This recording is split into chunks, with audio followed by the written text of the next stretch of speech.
Ako Helen Hinares Labaretti, 57 years old.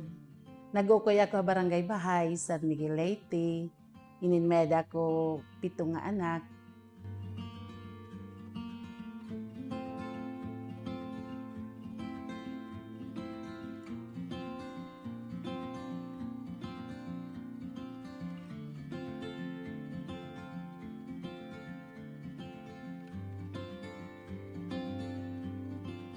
Problema namon boarding house, iya pamasahe, allowance kada semana. Usahe nga ni nagpapadarala kong 300 tapos to be follow. Ano nga adlaw na liwat kay danay hiya naka-allowance ng 600 a week. So staggered na akong paghatag.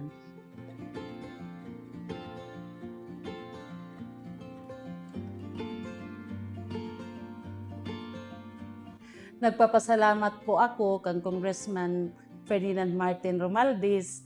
Tungod kay ito nga programa, dakong durong bulig. Kulang nila pagturot akluha. Tungod ang kawarayan, ang akon anak, naka-eskwela. Salamat, Congressman Martin Ferdinand Romualdez. Dakong durong nga bulig ito para haamon nga imo programa. So, pasalamat yun akong dako ha imo. Thank you.